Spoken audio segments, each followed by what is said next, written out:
One of the biggest issues that I've encountered during house flipping has been staying under budget and ensuring that my rehabs are on time. That is one of the biggest issues that I've run into. And in this video, we're going to go over how we stay on budget, how we stay within a timeline. If you're a house flipper, wholesaler, looking to dial in your rehab budget, this is the video for you. Let's roll into the intro. I can't do it. We'll do it live. Okay. We'll do it live. Fuck it. Do it live. We have Aaron Blanco here, partner, project manager.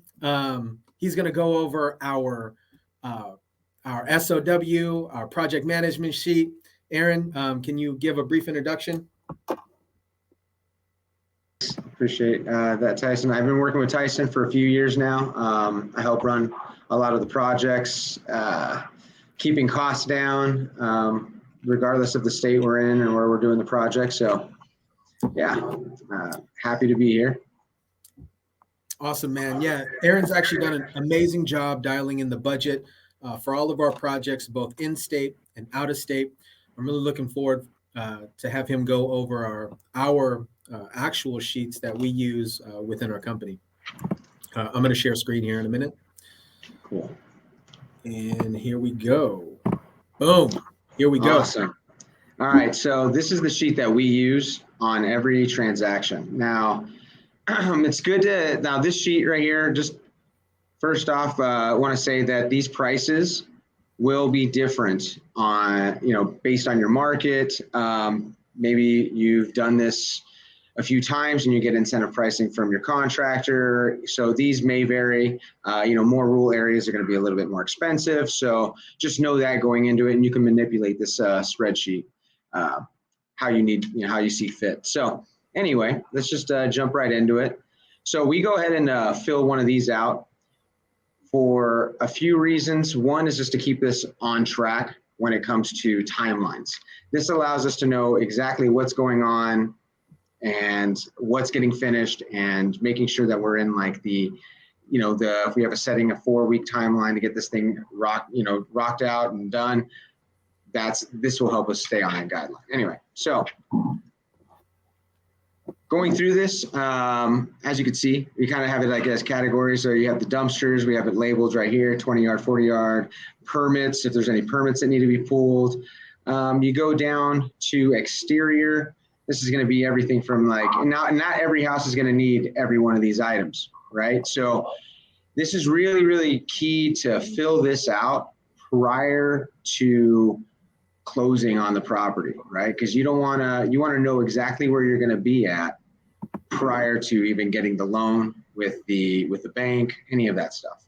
So once you do your initial walkthrough and you're looking at it, make sure you take very good notes, a lot of pictures, and just know where each one of these line items is it adds up, is what I'm saying. I actually have a question really quick. Yeah. Somebody who's not fully experienced, when should they actually do this sheet? I know you briefly mentioned that, but when should somebody actually do this sheet, and how do we kind of navigate through that? So what you want to do is when you're putting the offer, like the initial offer on the property, right? Once you do that first walkthrough, right after that, you want to do it say it's you doing the walkthrough yourself. I would, possible, kind of fresh, it's on the mind, you kind of have an idea, do it then. Before you even get into getting the loan on the property, any of that stuff. You want to know exactly what you're looking at for total cost. Awesome, man. How valuable has this been to incorporate this sheet regarding managing the budget and time? It's amazing. So we have this dialed in for our market here. So this is going to get you really, really close to that marker. And you'll see at the bottom where we add even a spot for overages. So we have a percentage that we add in there that automatically calculates so whatever our total is at the end. We even have a category where it's like, all right, 8% for if we go over. So then it really still keeps us in that budget. Also, we even provide like adding $1,000 for, once it goes into contract, somebody gets an inspection done, and if there's a repair request, we have an extra $1,000 that we equate in that as well. We want to make sure that we're under budget always, but if we're shooting a little too high, great. Because if it made sense when we're shooting high, it's obviously going to make more sense if we get under that budget, right? So if we're not having to like consume any of that, any additional resources on like going over our budget, like it's just a win. Awesome.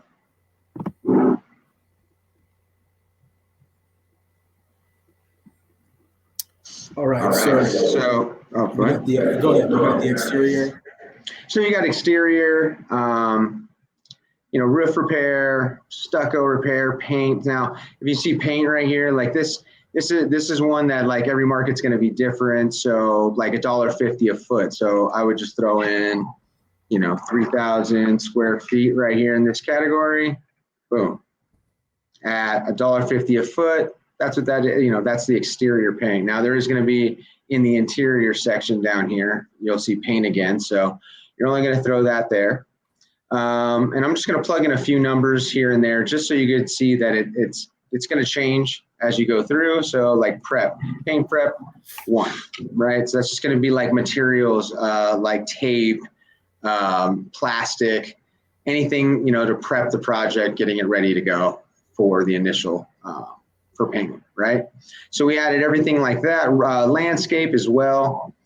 You keep going down, HVAC. This also, this is just based on, prices that we get. So like, I know that things may differ, right? You keep going, and this is per unit, by the way. So if there's 2 units, you're gonna say 2, right? And boom, it's gonna add that up for you, real easy. Pool, so the sheet automatically calculates the total based on how many units you have. It's correct. All pre-calculated, right? Yeah. So this is your quantity. That's going to be, if you need 2 dumpsters, you're gonna throw 2 there, and it's automatically going to come up with that total. 2 dumpsters at $450, $900, right? So that's it makes it very plug and play, and it makes it very fast and efficient.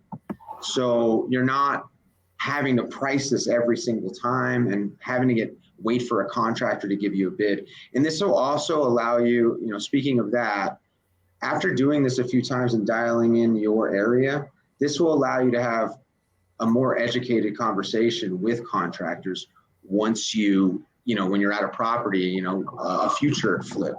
You get there, you're meeting a new contractor because you want to get a few bids, and they're throwing some prices at you. This allows you to have an educational conversation, to be educated with that on this, and going in there knowing what you should be paying and what you should be looking at. So going down, you got the demo, plumbing. I mean, this has everything from angle stops, P-traps, supply lines. So, if you have, let's say you have it's a 3-bathroom, and then you have the kitchen. So you're going to have, that's 8 supply lines, right? For hot and cold water. And so you throw 8 in there, boom, 160. So this really breaks every little thing down.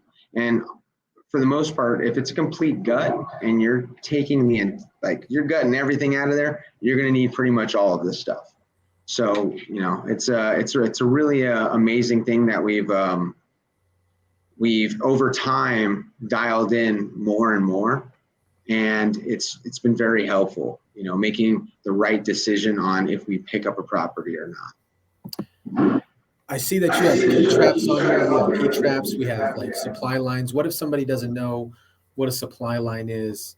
Can they just simply Google that? And yeah. I was just gonna say you should Google it. So like this is gonna be great for if you're not sure of any of these things, copy paste into Google, and then just you'll know, right? That and it's gonna educate you. And the more all of these things are in pretty much every single house. So it's not necessarily saying that you're going to have to replace every single one of these, because, there's some projects where, a lot of these things don't apply. But for the most part, if you're doing a complete gut, you're going to need to go through this, and you should know what these things are. I mean, this is your business if that's what you're trying to do. So awesome. So electrical, plug switch, fans, domes, dome lights, they're a little bit different than, the typical one. So we have it broken down for everything. Now, going down HVAC, these are like down to the filters. I mean, if it needs service, so service is going to be, if we just need somebody to go out there and just do a regular maintenance because it seems to be firing up perfectly, and we just want to make sure that thing, like basically a tune-up on it, that's in there as well. And then moving down, drywall. Also, we did run into one thing where we had to change numbers, based on, pricing going up over the last, year and a half. Things have been increasing, and so we had to, change the numbers so it made sense, because, there was one day I was going through here and I was like, man, baseboards are not that price anymore, or paint is not that price anymore. So you will have to change these, but also, like, as things start to come back down, like lumber, things like that, you just want to be aware of, your market and, the going rates.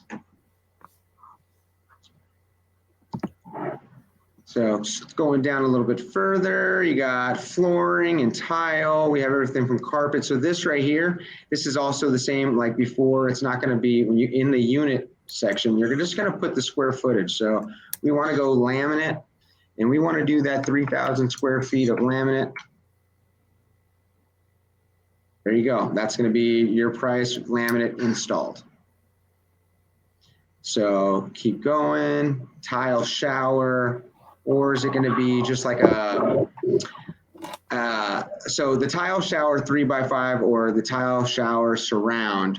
So that's like basically the difference between those is the penny tiles on the ground. If you ever walk into like a shower and you see they have the little tiled ground pieces versus having just a pan and then the tile coming off up the walls. So that's going to be the difference between those two. Now all your finishes, this is where things get pricey, right? So you'll be coming down the list, you'll be throwing stuff in. Yeah, you have, laminate starts getting a little, that's where you see the first jump. And then you're like, you know what, I need to do a shower and I want it to look real nice. And I need to do 2 of them. So let's go 2 here. It's going to go up to 3,000. Keep going down here. And now you got cabinet replacement or cabinet repair, replacing the cabinet or the cabinet repair. Now, the cost in those is very, very, it's not that dramatic of a difference. So I will always be a firm believer of replacing the cabinets if you can.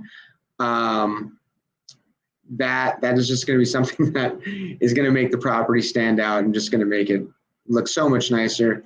And another really big thing is if, I have had cabinets just redone, and we found that it's a hard thing for certain contractors can be amazing at it, and then some can be very bad at it. So it's very risky. So I don't like to roll the dice too much. I'd rather just put new ones in if I can, and if it works in the budget. I would definitely agree with you there, man. I think brand new cabinets look way better than refinished cabinets.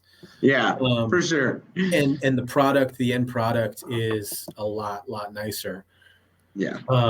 It just shows better, especially if the cabinets have like good hinges, soft close. Like you can't get that in older cabinets that have been around since the 80s, Yeah.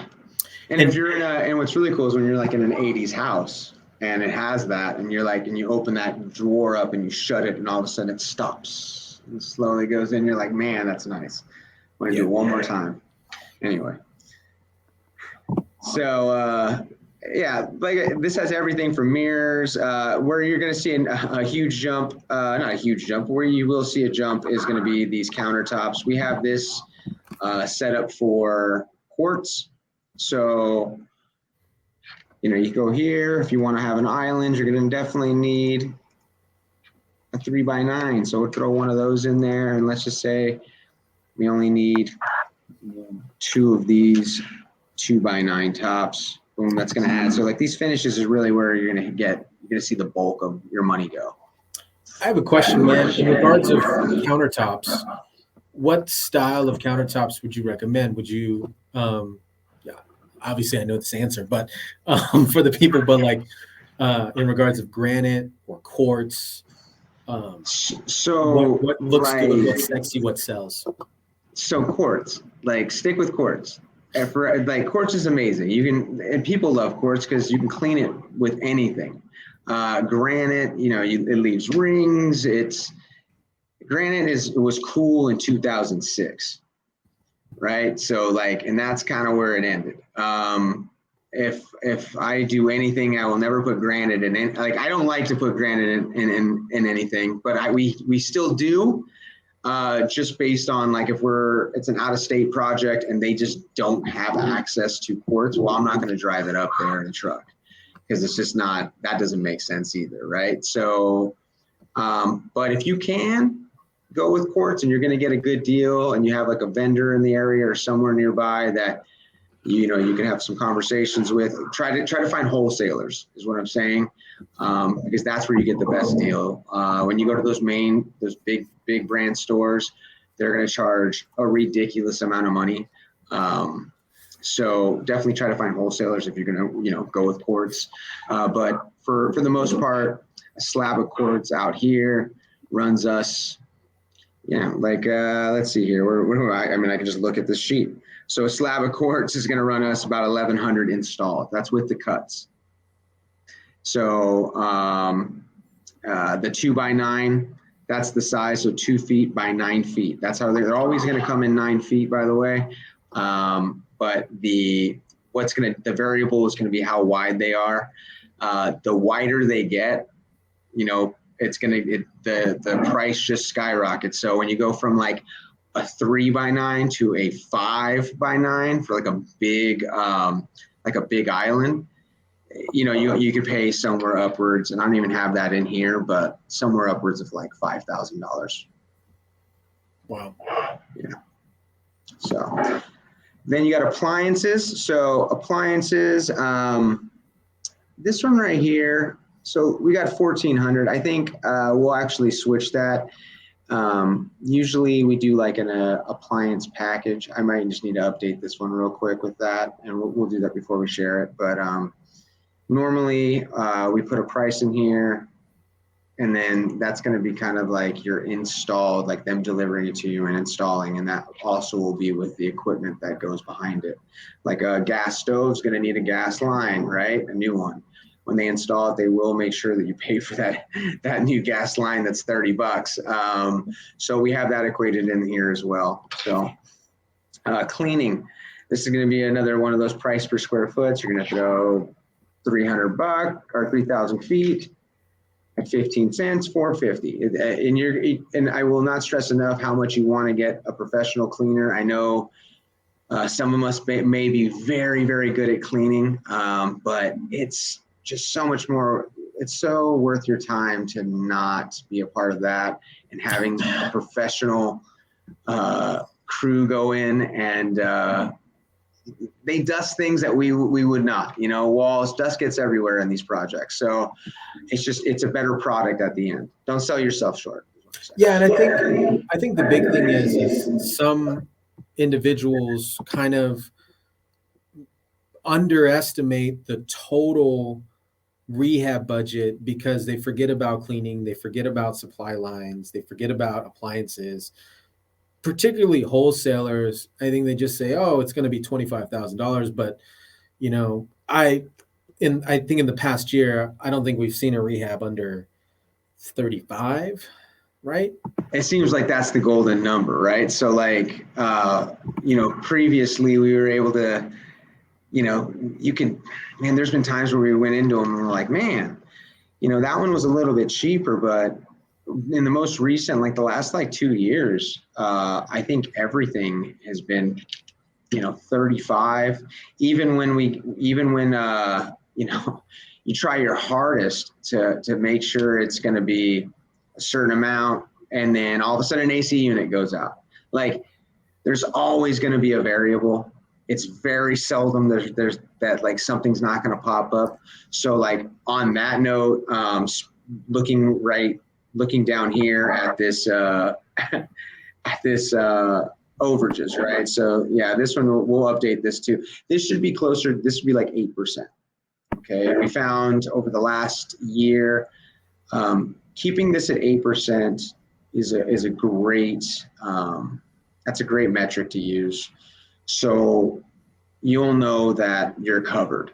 Like, hey, the total project cost is going to be it looks like it's going to be $32,000.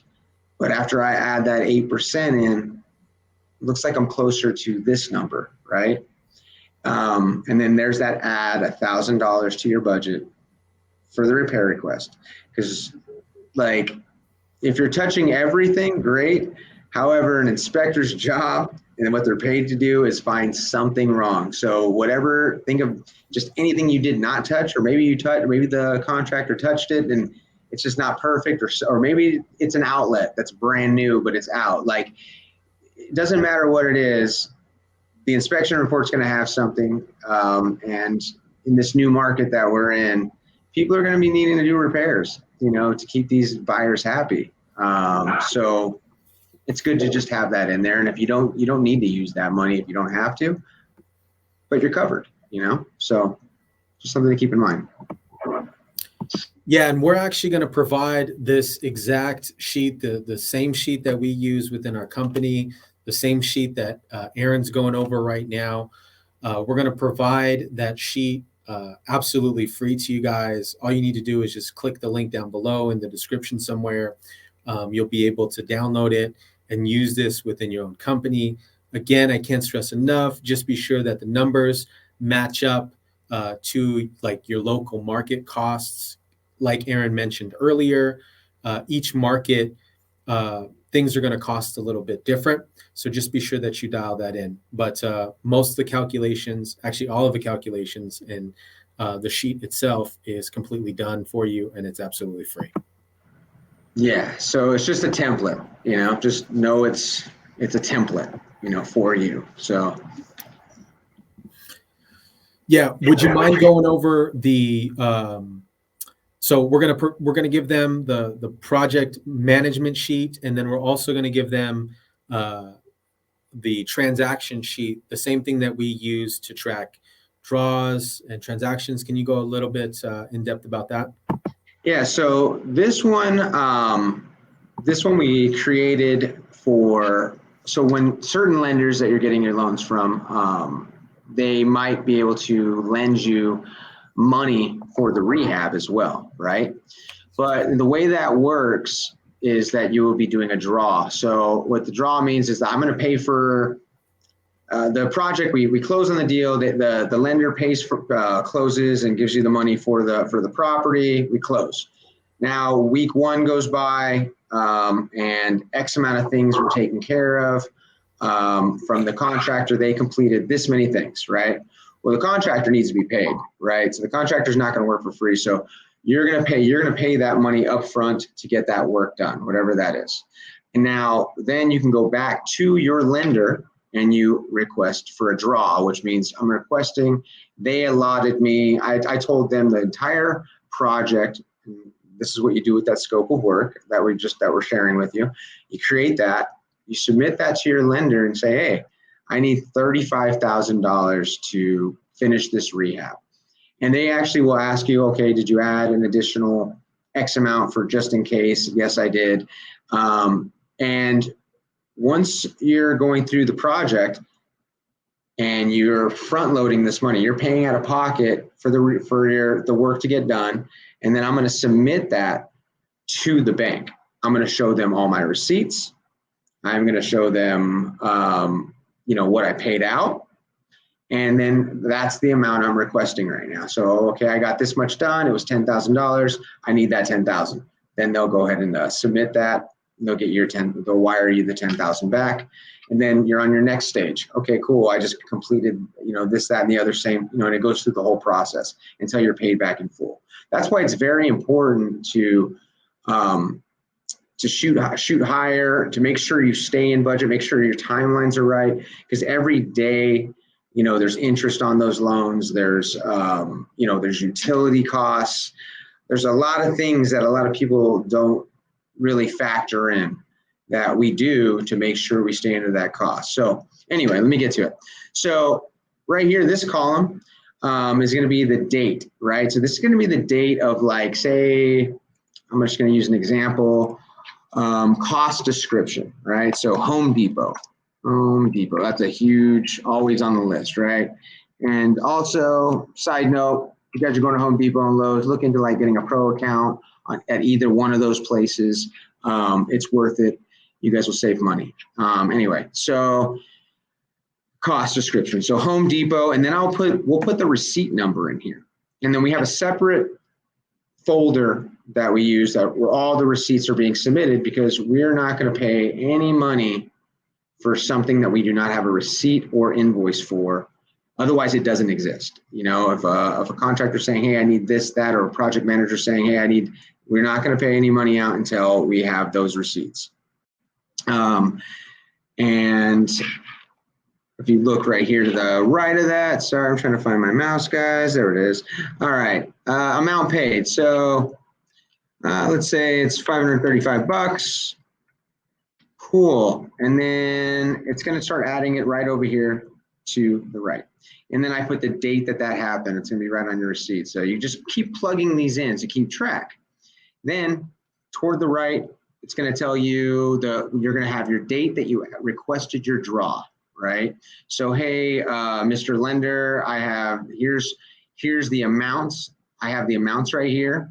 Here's the receipts. I'm going to submit those to you with the amount that I'm requesting because I just paid that. And you put your draw requested date. And then under here, you'll actually put with the amount of draw that they gave you. So actual draw amount, okay, we gave you your 10,000, and then it will equate down here.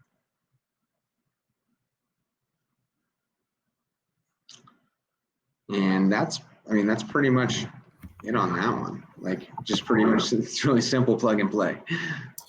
Awesome, man. Yeah, thanks, Aaron, for running through this. Aaron actually has done a phenomenal job reducing the budgets on our existing rehabs, future rehabs, in-state, out-of-state, like has done a great job dialing all that in, adding processes to like the receipts that he mentioned, and just keeping track of everything. And then throughout the rehab process also, we take photos because that's important not only to the lenders, but also important to know, like, if a contractor says, hey, I bought granite, I bought whatever, and I installed it, and the photos don't justify that, that's a big whoops. But we can identify that. Right. It's good just to have, and yeah, if you're doing stuff, it's good just to always be checking in on the properties, making sure that you're aware of what's going on. Because that's how projects can get drug out. Or if you show up to a property and you see one guy working there on one day, and then you go there a few days later and there's still only one guy there, and you're like, wow, why is this taking so long? Well, there's reasons, right? So they might have, too many jobs going on, and they might have just one guy working on each one. And now your job's going to not take 5 weeks. It's going to take 8 weeks. So you just want to be aware. Like, that's happened. There's so many things that happen more than you would think.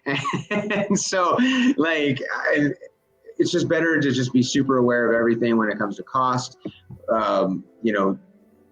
Utilities, that's a huge thing that, your operating costs, right? Like, what it costs to be running utilities all day at some, every month somewhere. Are you showing up to that property and all the doors are open and windows are open and the AC's running full blast? I've showed up to properties before where they're painting inside and the AC's running and they have every door open. And I'm like, oh my God, like you're going to ruin this AC unit, you know? And yeah, so, that's another thing, man. I'm glad you mentioned that is when they're doing when they're painting inside and have the AC running, that actually completely damages the unit. Be sure that when you're painting inside, replace the filter ASAP after they're done, because no filter will just entirely destroy a good unit. yeah. And then it goes back to that whole variable, and now you're paying for an AC unit. And then, so it's, yeah, the less variables, the better. Yep. Absolutely. Dude, thank you so much, man. Again, no worries, guys, man. Yeah, dude, Absolutely. He's a freaking Appreciate champ, you. man. Great partner to have. Amazing dialing in everything, man. Like, we're going to give all these sheets, again, away for free. They'll be in the description below. If you guys feel called, just click the link and it'll direct you to these sheets. Any last words, Aaron? No, I appreciate thanks for watching. And I really, really hope, you know, when you're going on that construction, the construction sheet that we're sending out for the SOW, like, I really hope that you utilize it and dial in your costs. You'll find that it's very helpful, and you can blaze through pretty quickly, especially if you don't, sight unseen. I can just pull up a property. Tyson will send me a property and be like, hey, what do you think of this one? And it's like, 3-bedroom, 2-bath, this many square feet. Okay, I could just plug in some numbers and know exactly where we're going to be, just based on the property information online. So once you get good at it and you have your numbers dialed in, it's an awesome thing to have. It's a great tool. So I can't stress enough how important it is. We use it on every single project. I love it. Well, cool, guys. Thank you guys so much for joining. Really, really appreciate you guys. We're going to kick out the outro with some random kid dancing. He did like his brother.